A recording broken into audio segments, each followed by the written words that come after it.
Hello and welcome दोस्तों, मेरा नाम है राहुल मिश्रा और आज हम चर्चा करने वाले हैं इंडिया लोकेशन का। ये पार्ट 2 है जिसमें हम देखेंगे India size and it's neighbouring countries के बारे में हम चर्चा करेंगे। जैसा कि आपको पता है, पार्ट 1 में हमने डिस्कस किया था India and it's geographical location के बारे में कि इंडिया वर्ल्ड में लाइज कहाँ करता है, और साथ ही साथ हमने इंडिया की स्टैंडर्ड मेरिडियन टाइम के बारे में भी चर्चा किया था। अगर आपने पार्ट 1 नहीं देखा है तो लिंक डिस्क्रिप्शन में दिया हुआ है, आप वहाँ से जाके देख सकते हैं, जिससे कि आगे का ये जो पार्ट 2 आज हम डिस्कस करने वाले, इसमें आपको समझने में काफ़ी ज़्यादा आसानी होगी।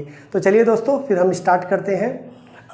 आज का जो टॉपिक है हमारा India size and it's neighbouring countries के बारे में। ठीक है दोस्तों, तो ये आपका इंडिया का मैप मैंने बना दिया है। ठीक है, तो जैसा कि आपको पता है, ये पोर्शन आपका क्या है भाई, ये आपका नॉर्थ है।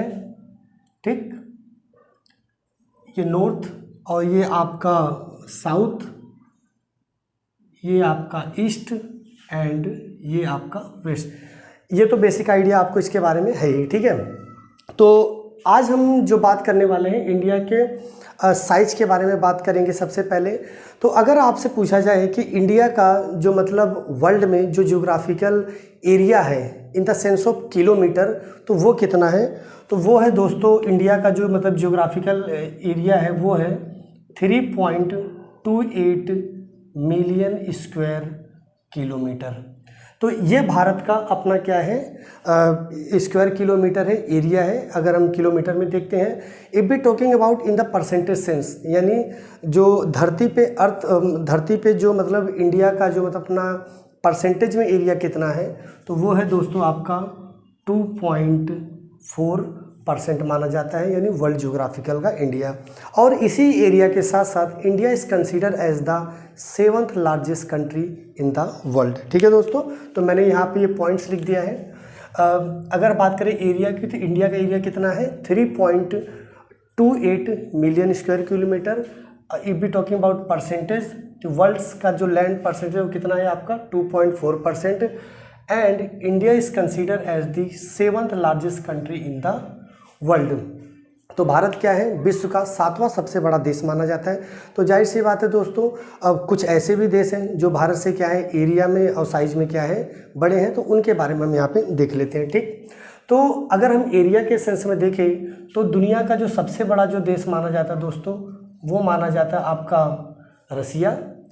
रसिया के बाद आपका आता है कनाडा। कनाडा के बाद है दोस्तों यूएसए। यूएसए के बाद आपका आ जाता है पड़ोसी देश चाइना।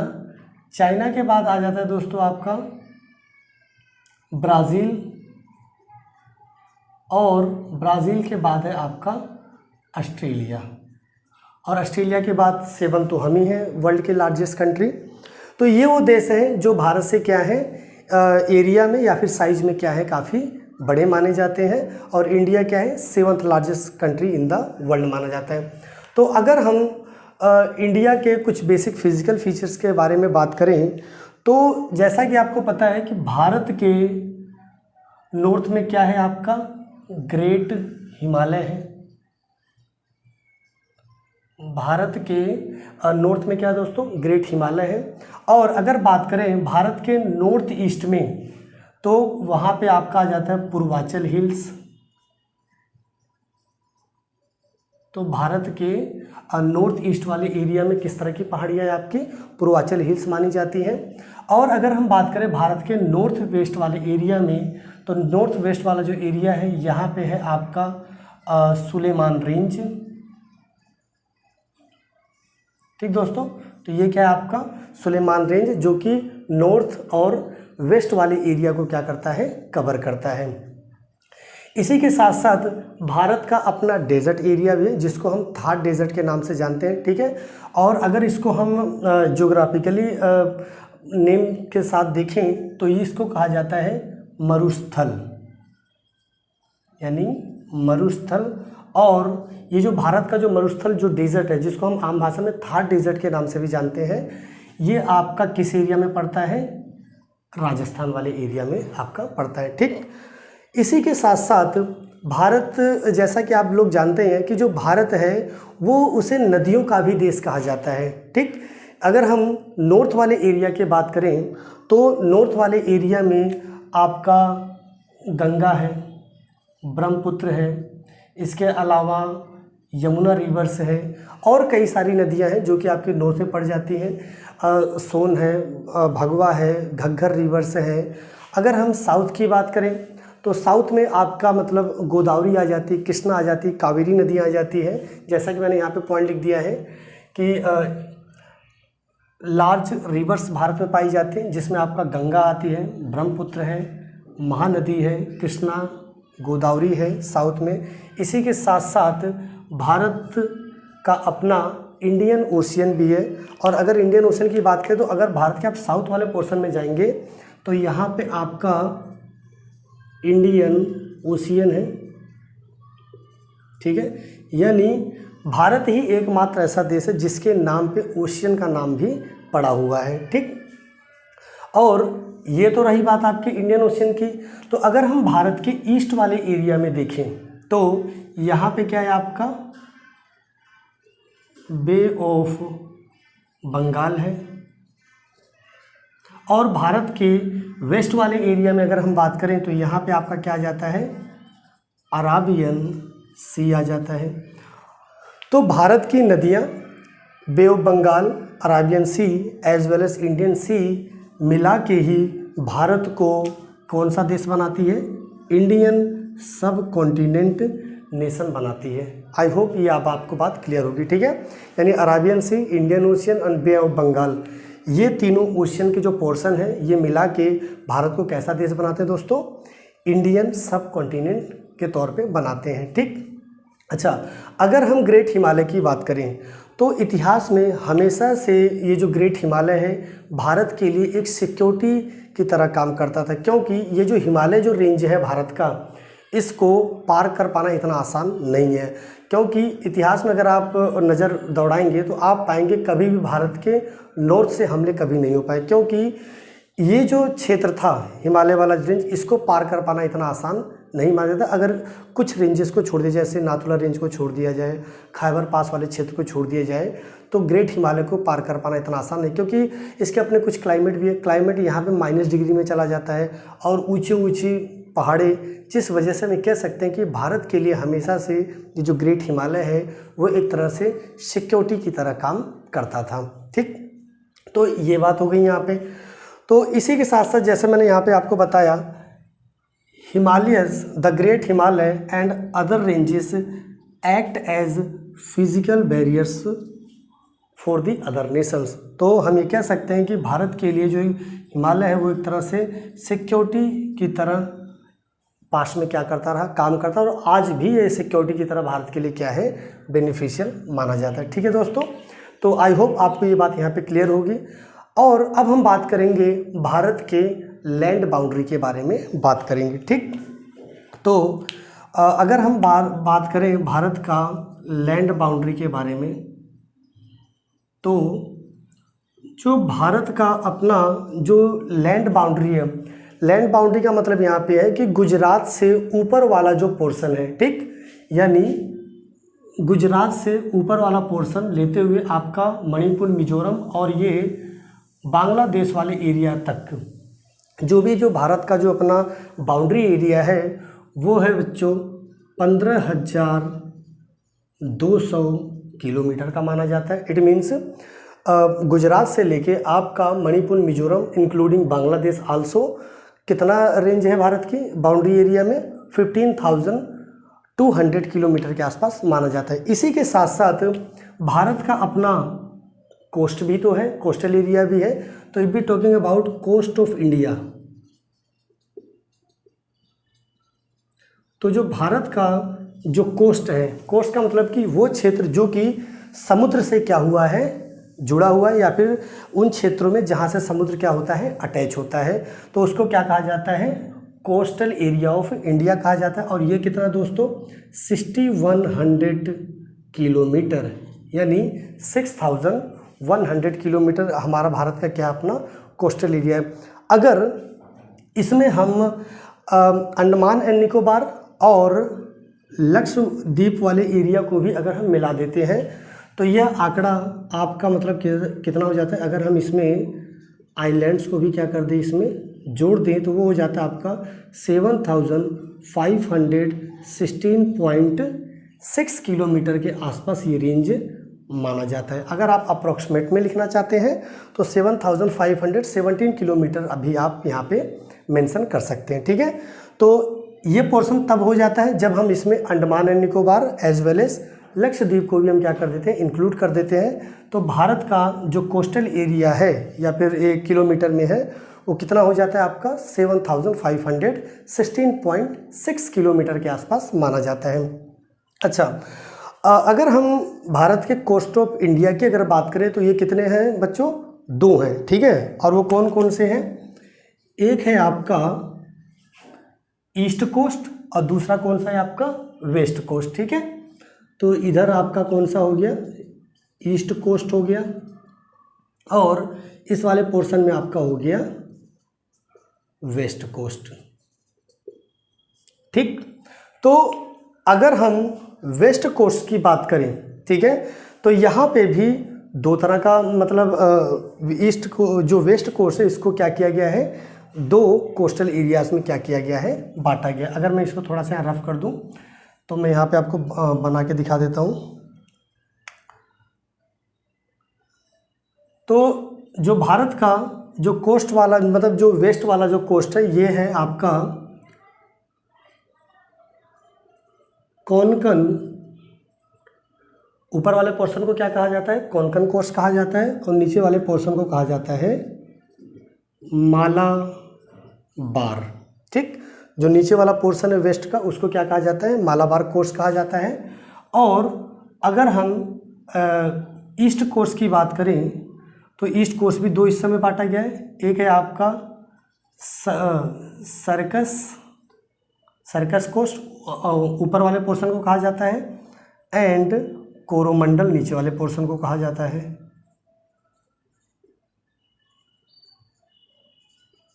ठीक। तो जो हमारा कोस्ट ऑफ इंडिया है, ईस्ट कोस्ट में आपके 2 कोस्टल एरिया को काउंट किया जाता है, और वेस्ट कोस्ट वाले को में भी 2 होता है, जिसको हम कोंकण एंड मालाबार के नाम से जानते हैं, और इधर वाले एरिया को हम क्या कहते हैं, सर्कस एंड कोरोमंडल के नाम से जानते हैं, ठीक है। तो ये आपका क्या हो गया, कोस्ट ऑफ इंडिया हो गया, ठीक। ये आपके इंक्लूडिंग एरिया माने जाते हैं। अब हम बात करेंगे, तो जैसा मैंने आपको बताया वहाँ पे India has land boundary about 15,200 kilometre. इसी के साथ साथ जो भारत का जो कोस्ट लाइन है वो कितना है दोस्तों, 6100 किलोमीटर। और अगर इसमें हम इंडिया के आइलैंड्स को भी इंक्लूड कर दें तो वो कितना बन जाता है आपका 7517 की। मैंने यहाँ पे अप्रॉक्स में लिखा हुआ है और यहाँ पे मैंने एक्यूरेट डाटा लिखा हुआ है, ठीक है। तो आप कोई सा भी फॉलो कर सकते हैं, एग्जामिनर आपके नंबर यहाँ पे नहीं काटता है, ठीक है। और अगर हम बात करें कि भारत एशिया में कहाँ लाइज करता है, तो भारत जो लाइज करता है वो लाइज कहाँ करता है आपका साउथ सेंट्रल एशिया में लाइज करता है। यानी भारत अगर पूछा जाए कि जो भारत है एशिया में कहाँ लाइज करता है, तो आप बता सकते हैं साउथ सेंट्रल एशिया में भारत क्या करता है, लाइज करता है। और यही जो आपका जो कोस्ट ऑफ इंडिया है, भारत का अपना मैरी टाइम सी, यहीं से मैरी टाइम सी से भारत के अपने सारे क्या होते हैं सी रूट तैयार किए जाते हैं, व्यापार करा जाता है, और साथ ही साथ जितने भी पड़ोसी मुल्क हैं उनके साथ व्यापारिक संबंध को क्या करता है, कनेक्ट करता है। भारत का अपना मैरी टाइम सी लोकेशन जो है वो भारत को एक तरह से पेनिनसुलर पॉइंट ऑफ व्यू से, ठीक है, पेनिनसुलर इंडिया को उसके नेबरिंग कंट्री से क्या करता है, कनेक्ट करता है, ठीक है। तो ये तो रही बात इंडिया के साइज और उसके कुछ बेसिक फीचर्स के बारे में हमने बात किया। अब हम बात करेंगे दोस्तों यहाँ पे भारत के पड़ोसी मुल्कों के बारे में बात करेंगे, ठीक है। तो अगर हम भारत के पड़ोसी मुल्क के बारे में बात करें तो भारत के अपने करीब 6-7 क्या हैं पड़ोसी मुल्क हैं, हम उनको एक छोटे से फ़नी फॉर्मूले के साथ इन सभी मतलब जो भी मतलब भारत के पड़ोसी मुल्क हैं उनको हम यहाँ पे क्या करते हैं लिख लेंगे। ठीक है, तो मैं यहाँ पे थोड़ा सा इन चीज़ों को रफ कर दूँगा, आप नोट कर लेंगे इसको यहीं से। ठीक है, तो जो फॉर्मूला है वो है दोस्तों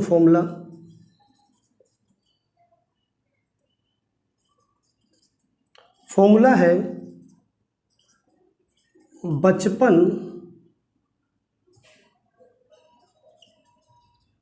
में बीए।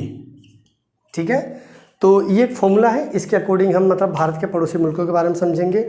अगर हम बीए से बात करें तो हम बात किसकी करेंगे, बांग्लादेश की।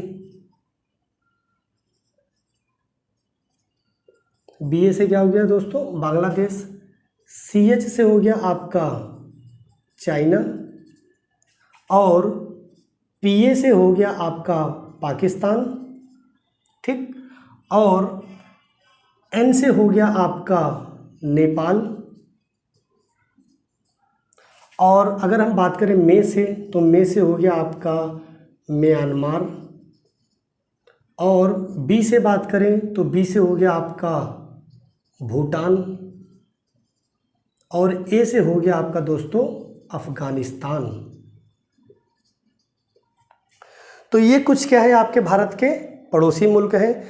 इसी के साथ साथ भारत के 2 आइलैंड पड़ोसी नेशंस भी हैं। ठीक है, और जो 2 आइलैंड पड़ोसी नेशन हैं वो कौन है दोस्तों, एक श्रीलंका है एंड इसके अलावा एक है आपका मालदीव्स। तो जो श्रीलंका और जो मालदीव्स हैं वो भारत के क्या हैं, अपने आइलैंड पड़ोसी नेशन के तौर पे जाने जाते हैं। कई बार एग्जामिनर आपसे सवाल यह पूछ लेता है कि वो कौन सी लाइन या फिर वो कौन सा पोर्शन है जो कि इंडिया को श्रीलंका से क्या करता है, अलग करता है। ठीक है, तो आप इसका सीधा सा आंसर दे देंगे पाल्क स्ट्रेट। पाल्क स्ट्रेट, तो ये जो पाल्क स्ट्रेट है वो इंडिया और श्रीलंका को क्या करता है, अलग करने का काम करता है। कई बार पाल्क स्ट्रेट न लिखा रहेगा ऑप्शन में क्या दे सकता है, गल्फ ऑफ मन्नार। ठीक है, तो जो गल्फ ऑफ मन्नार है और जो पाल्क स्ट्रेट है वो भारत को श्रीलंका से सेपरेट करने का क्या करता है, काम करता है। और ठीक इसी श्रीलंका के जस्ट नीचे ही एक और आइलैंड नेशन जिसके बारे में हमने बात किया, मालदीव्स, वो भी भारत का क्या माना जाता है, आइलैंड पड़ोसी मुल्क माना जाता है। ठीक है, तो नीचे आपका क्या है दोस्तों, मैं यहाँ पे सर्कल बना के बता दे रहा हूँ, ये आपका क्या है, मालदीव्स है। और अगर पूछा जाए कि विच लाइन और which channel is separate India from Maldives, ठीक है, तो आप इसका आंसर क्या बता दें, यानी मतलब कौन सा पोर्शन है जो कि इंडिया को मालदीव से क्या करता है, अलग करता है। तो यहाँ पे आपका जो आंसर होगा वो होगा ग्रेट चैनल। चैनल का मतलब होता है बच्चों पानी की धारा। ठीक है, तो जो ग्रेट चैनल है वो क्या करता है, इंडिया और मालदीव्स को क्या करता है, अलग करने का क्या करता है, काम करता है, यानी इट मीन सेपरेट करता है। तो जैसा मैंने यहाँ पे पॉइंट लिख दिया है, Sri Lanka and Maldives are 2 island neighbour countries. ठीक, और कई बार पूछ लिया जाता है पेपर में कि श्रीलंका जो है, Sri Lanka is separated from India by the Palk straight, और कई बार ऑप्शन में क्या मिल जाएगा आपको, गल्फ ऑफ मन्नार। तो इन्हीं पड़ोसी के साथ भारत का अपना क्या है, व्यापारिक संबंध भी है, ट्रेड रूट भी है, और इसी की कनेक्टिविटी के साथ साथ भारत का वर्ल्ड के साथ व्यापारिक संबंध काफ़ी बेहतर स्थिति में है, जो कि भारत को क्या करता है, उसका जो अपना मैरीटाइम सी लोकेशन है, ठीक है, वो सभी कंट्रीज़ को, सभी जितनी भी कंट्रीज़ हैं उनको एयर या फिर सी रूट के माध्यम से क्या करता है, उसको कनेक्ट करता है। आई होप दोस्तों आपको यहाँ पे चीज़ क्लियर हो गई होगी। ठीक है, तो आज के टॉपिक में बस इतना ही था, India size and it's neighbouring countries के बारे में। और इसी के साथ साथ बच्चों यह चैप्टर भी यहाँ पे क्या होता है, आपका ख़त्म होता है। तो प्लीज़ आप इसको लाइक कीजिए, सब्सक्राइब कीजिए, और अपने दोस्तों के साथ भी आप क्या करें, इसको शेयर करें। बहुत बहुत धन्यवाद आपका।